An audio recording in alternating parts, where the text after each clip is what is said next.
Gente, nesse segundo momento do nosso curso de análise exploratória de dados com R, a gente vai falar basicamente sobre manipulação de dados, de conjunto de dados, bem como a visualização desses conjuntos de dados, tá? E para isso a gente vai utilizar uma família de pacotes do R que é bastante útil e bastante utilizada no mundo da ciência de dados, que é a família de pacotes Tidyverse, tá? Por que é uma família de pacotes? O nome de estudo, né? Eu tenho vários pacotes específicos aqui que a gente utiliza para propósitos específicos. Por exemplo, a gente tem o pacote dplyr, que é bastante utilizado nessa parte de tratamento e manipulação dos dados. A gente tem o pacote ggplot2, que é bastante utilizado para visualização desses dados, construção de gráficos, diagramas e por aí vai. A gente tem o readr, que é basicamente uma nova família de funções para leitura de dados para dentro do R. A gente tem o stringer, que é para fazer manipulação de dados do tipo de texto, tá? De character, dentre outros, tá? Bom, então, passada essa introdução sobre o Tidyverse, quais são os dados que nós vamos trabalhar aqui nesta aula, tá? Do início ao fim? São esses dados de escolha modal e de velocidades. Veja que eu trouxe em dois formatos aqui, né? Um formato Excel e um formato CSV para cada um desses dois tipos de arquivo. Eu vou abrir, por exemplo, aqui o arquivo de escolha modal e vocês podem ver, né, que a gente tem, se eu não me engano, 8 colunas, tá? Na verdade 7. E aí a gente tem sexo, idade, renda, posse de automóvel, o modo escolhido para a viagem, né, a distância da viagem, o tempo da viagem. Provavelmente um arquivo aqui muito parecido com de uma pesquisa OD domiciliar, tá? Eu tenho ele no formato Excel e eu tenho ele no formato, como eu já disse, CSV, tá? Que vem dessa forma aqui, um arquivo de separação por vírgulas.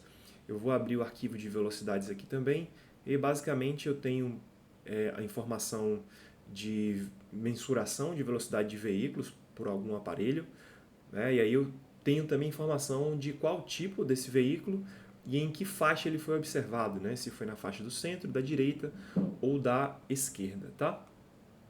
Bom, não vou salvar também. E aí o que a gente vai fazer, como em todo caso, eu vou abrir um arquivo do RStudio, né?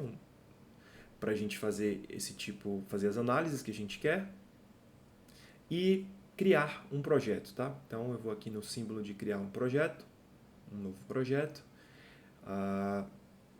Eu quero numa pasta existente, porque eu já criei.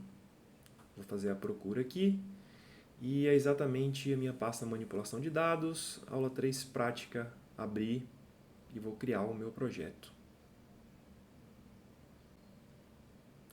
Bom, vamos lá. Então, o que eu faço aqui? Eu vou... Já vi que está criado o meu arquivo de projeto, né, meus arquivos de CSV e XLS, e vou criar um novo arquivo de script, tá? Eu vou chamar esse arquivo de análise, né, AN, underline, exp de exploratória, e eu vou chamar manip, tá, de manipulação de dados nesse primeiro momento. Eu vou dar um OK. Bom, tudo certo. Então, a primeira coisa que a gente tem que fazer, se a gente está trabalhando com o Tidyverse pela primeira vez no nosso R, é fazer a instalação desse pacote, né? Então, a gente vai chamar a instrução lá install packages, e aí, entre aspas, a gente vai trazer o nome Tidyverse. Então, quando eu fizer isso aqui, ele vai fazer a instalação de todos os pacotes dessa família do Tidyverse, tá? Então, para eu chamar esses pacotes, né, e suas funções, o que eu faço então, né, para elas se tornarem disponíveis para utilizar aqui no R, eu vou usar essa instrução library e vou trazer aqui Tidyverse, certo? Vou dar um Ctrl Enter e aí ele vai me chamar todas aquelas funções, né, como a gente já tinha mencionado anteriormente. Ele vai trazer para dentro do R todas as funções de cada um desses pacotes que estão listados aí na tela. Bom, então, o que eu vou fazer nesse primeiro momento, só para a gente entender como o Tidyverse lê pacotes, né, e qual tipo de objeto que ele utiliza para análise de dados, que é ligeiramente diferente do data frame original. Então, eu vou fazer a leitura com dois tipos de arquivos, tá? Eu vou usar a função base do R e vou armazenar nesse objeto em1. Então, vou chamar um read CSV aqui. E aí eu vou escrever lá, por exemplo, o arquivo escolha modal .csv, certo? E vou fazer a leitura desse arquivo. E eu vou chamar um segundo arquivo, né? Eu vou armazenar no objeto em2 E agora eu vou colocar read underline CSV. E aí o read underline CSV, ele faz parte da família de funções do readr, que é um pacote do Tidyverse, tá? Então eu vou escrever aqui, escolha modal.csv. O mesmo arquivo, só vou armazenar em outro objeto. Quando eu der um Ctrl Enter, vejam que aqui do lado, tá? Na minha aba do ambiente, eu tenho o EM1 e o EM2, e ambos têm 1000 observações de 7 variáveis, certo? Mas vamos fazer um primeiro teste aqui. Eu vou dar um Ctrl Enter no EM1 e vou puxar isso aqui para cima, e a aba do console, né?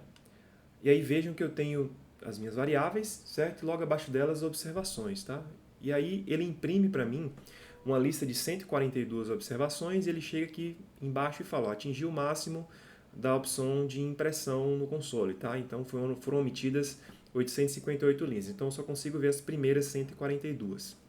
Quando eu fizer a mesma coisa para o AM2, quando eu der um Ctrl Enter, veja que aparece um pouco diferente para a gente. Primeiro que só foram impressas 10 linhas, tá? Segundo que abaixo do título de cada coluna, veja que ele aparece aqui, que é entre menor igual e maior igual, uma descrição do que é o tipo dessa coluna, tá? Então ele chama aqui de character, essa coluna sexo é character, essa coluna idade é double, né? Que significa um arquivo numérico, tá? De ponto flutuante, de precisão decimal, certo? Renda a mesma coisa, posse de automóvel também é character, modo de viagem é character, e distância de viagem e tempo de viagem também são dados do tipo numérico, tá? Antes da gente continuar, eu vou trazer uma observação que pode ser muito útil. Veja que na opção a pé, né, o modo de viagem a pé, no lugar do E com acento agudo, ele aparece um /xe9, tá?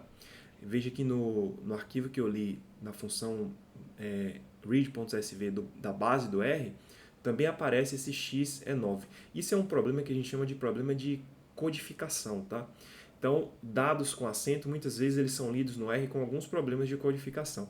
Como é que a gente pode fazer para consertar isso? Então, tem um outro argumento na função read.csv que se chama file encoding, tá? E aí tem dois encodes que geralmente dão certo quando a gente faz esse tipo de mensuração, que é o UTF-8, certo? E o Latin 1, tá? Isso no caso do read.csv. No caso do read underline CSV, o que a gente vai utilizar é o parâmetro locale, tá? Eu vou escrever locale de novo, abro parênteses e escrevo encoding igual, e aqui eu vou escrever também Latin 1, tá? Aí eu vou fazer a leitura de novo desses dados.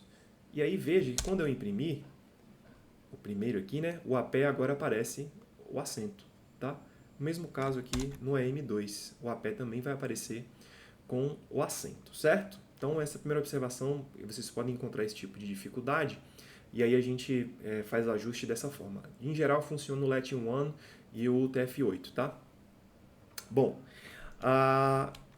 eu vou fazer... Esses objetos, então, eles são diferentes, né? Como a gente viu, o EM1 e o EM2, a depender de como eu faço essa leitura.